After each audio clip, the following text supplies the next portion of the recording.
Serambi Islami, semua ada di sini. Kajian Islami, puas bekal nanti. Pemirsa TVRI dimanapun Anda berada dan ibu-ibu soleh yang berada di studio, kita masih di Serambi Islami Ramadan dengan topik puasa melenyapkan penyakit hati. Tadi yang dibahas itu adalah pamer, ya. Bunda itu jangan suka pamer. Dulu zaman dulu kan kalau pakai bros itu di sini ya.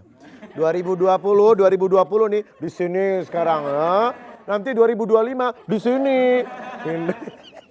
Jadi pamer banget sih. Nah, Kami, apalagi selain pamer? Kata ibu-ibu itu bukan pamer, seni. Itu lain ya? Lain. Jadi pamer dengan seni itu beda. Pamer nih, dengerin. Apa yang membedakan Umi? Tadi kan itu bukan pamer, itu seni. Iya, apa yang membedakannya? Setuju seni, Bu. Itu. Kalau gitu kita pamer semua ini ya, Bu ya. Pamer ya suaminya baru beli mobil, dipoto, dia ini ya. Kan saudaranya meriang di rumah. Kan dia nggak pikirin ya bahwa ada orang yang jangankan untuk mobil roda 2 pun susah dibeli kan gitu ya. Ini yang membuat orang lain sakit hati. Harusnya nggak usah memposting yang kayak nggak gitu, usah kayak posting gituan. ya, makanya banyak orang tuh tambah sakit hati begitu buka aplikasi itu media sosialnya ya, paket dibeli-beli tapi nyeri hati. Makin banyak temen gaulnya ya makin kurus badannya. Ini yang lebih ironi lagi Ustadz, bukan mobil dia dipoto. Padahal mobil orang. Jadi dibuat background. Nah, dia upload lah itu ya ke media sosial. Nah, temennya lihat dikira mobilnya, dia kan marah sama suaminya. Pak, tuh kan udah beli tetangga kita. Padahal bapak jabatannya sama, gajinya sama. Tapi kenapa yang ini udah beli, ya kita belum. Padahal itu dia juga bukan mobilnya. Nah, kita sudah ribut sama suami, dia berbicara tentang kebohongan kan jadi konflik. Umi ini menarik nih. Tadi Umi katakan seni. Seni beda lah dengan pamer. Tapi tipis dong. Yang ingin saya tanyakan itu di mana perbedaannya? Apakah dari hati kita atau dari seperti apa? Iya, nawaitunya. Iya kan? Innamal a'malu binniyah. Kan gitu Ibu. Sama sekali saya yakin ibu-ibu yang ada di sini pakai bros bukan untuk pamer kan Bu? Untuk apa? Katanya kalau pakai peniti jelek ya Ibu ya. Berapa harganya bros Bu, semua bisa beli ya. Kalau mau minta juga diberi. Nah, jadi ketika rasa pamer itu memunculkan sakit hati orang lain, disinilah yang memunculkan masalah. Ini yang ironi, punten, mohon maaf. Lepas dari sudut harta. Sekarang media itu banyak yang mengupload keberpasangan berlebihan. Ya, bermesraan foto dengan pasangannya, kan gitu. Apakah enggak terpikir bahwa di antara teman-temannya yang melihat postingan itu baru saja ditinggal pasangannya? Astagfirullahaladzim. Bagaimana dia berderai air mata ketika melihat sahabatnya? Aku tuh sering begitu sama istri aku. Iya, artinya di sini kita mulai. Ini jadi nggak enak, malah Mas Rija duluan ya. Iya. It's okay, nggak masalah sebetulnya persoalan ini. Kenapa? Karena kita sedang mengekspos kebahagiaan kita. Dan ini adalah hak kita. Tetapi pada sisi lain justru yang kita bisa bentuk dari unsur ria atau pamer ini adalah orang lain yang bertolak belakang dengan kita dan merasakan bagaimana perasaannya ketika melihat tampilan hidup kita yang begitu sempurna. Jadi tidak semua orang itu bisa sepaham dengan apa yang kita buat Enggak semua. Ya kalau misalnya kita melihat mengapresiasi baik, pasti kita ucapkan barakallahu lakum kan gitu ya. Iya. Tetapi pada sisi lain enggak masalah yang ditinggal pun karena setiap orang punya takdir sendiri-sendiri. Tapi ketika kita berpuasa, disitulah kita diajarkan bahwa nikmat apapun yang diterima. Mas Riza, saya, ibu-ibu semua sama. Semua hari ini perut kita kosong semua. Zero. Umi, semuanya pasti berbunyi ini perutnya nih nanti. Ya Umi, tadi kan kita dilarang untuk menunjukkan barang kalau niatnya kita ria. Iya. Tapi masalahnya kita nggak nunjukin, tapi objeknya itu pada orang itu. SMS. Iya. Senang melihat orang susah melihat orang senang. Iya. Ada tetangga berangkat haji, dia pingsan.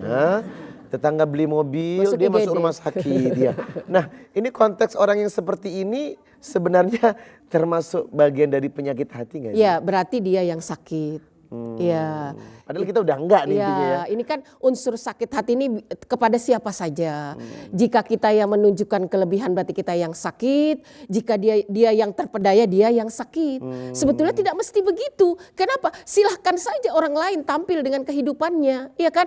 Karena setiap orang punya rezeki sendiri-sendiri. Ya. Tidak semua orang punya suami itu setampan Mas Rija. Ya Allah. Ya. Tapi it's okay buat nggak masalah kalau buat Umi sih nggak ngaruh apa-apa, nggak ngaruh gitu kan. Karena bagi Umi cuma ada laki-laki yang terbaik di dunia ini. Udah Allah pilihkan itu. Ya, Dan jadi jadi- orang beriman itu siap diatur oleh Allah. Dia nggak peduli dengan ganteng laki orang itu Nggak Umi ya. peduli kalau laki orang baik itu diakui. Iya kan? Karena kebaikan itu bisa memotivasi kita untuk berbuat baik, kan begitu. Tapi munculnya perasaan dengki, nah inilah dengki, hasad. Nah ini muncul kita kepada yang berikutnya, hasad. Inilah hasad. Makanya coba kita baca itu. Hasidin idza hasad. Hasad itu ada dua. Hasad ada yang eksis, ada yang enggak. Umi enggak senang sama Ustadz Rija, tapi biasa aja, enggak masalah. Tapi cuma nggak suka aja. Tapi yang berbahaya adalah eksis hasadnya itu. Dan yang lebih berbahaya lagi mengarah kepada kedengkian itu, menginginkan nikmat yang diperoleh orang lain itu sirna. Masya Allah. Naudzubillah. Inilah yang berbahaya. Iya, makanya setahap itu masih biasa ditumpuk menjadi luar biasa dan akan membakar semua amal-amal kita. Oke lah, posisinya saya dihasatin nih Umi. Iya. Ya enggak? Jadi beda antara menghasad dengan dihasati. Dihasadi. Ada orang hasad kepada saya, dengki kepada saya. Lalu aku mesti gimana tuh Umi? Untuk Masya menjaga Allah. saya nih. Karena saya tahu dia dengki banget sama saya. Iya, bukankah kita disuruh membalas keburukan dengan kebaikan? Iya, kalau kita membalas hasad dengan hasad, apa bedanya kita dengan dia? Iya, apabila ada keburukan, itu laksana api, kemudian kita memadamkan api caranya dengan apa? Air. Apabila ada kebencian, kita balas dengan kebaikan. Iya. Jadi ketika ada kebaikan kita balas dengan terbaik. Kan begitu sifat-sifat orang beriman. Hal jazaul ihsani illal ihsan. Ya, jadi ihsan itu harus muncul dari kita. Jadi ketika ada perasaan yang tidak enak dari orang lain, hakul yakin, lambat laun hati kecilnya akan berkata, sesungguhnya orang yang dibenci ini adalah baik. Makanya mungkin kita untuk sampai kepada level Rasul itu terlalu tinggi ya. Terlalu tinggi. Ya, kita mencoba bersabar itu ya. Coba ibu-ibu, nih nanti nih di penghujung Ramadan kan penghabisannya adalah Idul Fitri ya Bu ya. Kalau ibu datang ke rumah saya itu, ibu bawa dodol, bawa uli itu udah biasa Bu ya. Ya, mau ke rumah guru, mau ke rumah ustazah kan gitu. Tapi nanti lebaran ini di akhiran nanti ibu datang bawa kue nastar, bawa kestenger ke rumah orang yang emang pernah mendolimi ibu. Yang benci kepada Yang kita benci gitu. kepada ibu. Kuat enggak ibu datang ke sana? Masya Allah. Ada ibu yang jawab gini, iya kerajinan. Nah, Ada yang bilang gini Umi, gue ke rumah dia, hello. Ada gitu. Iya oke. Ya Pak Mirsa TVRI, Masya Allah. Kita saat ini berada di topik hasad. Tapi ternyata la hasad illa fisnaini. Ada hasad yang dibolehkan Umi ya. Betul. Masya Allah. Jangan kemana-mana, saya akan kembali setelah yang satu ini. Selambi Islami Ramadan.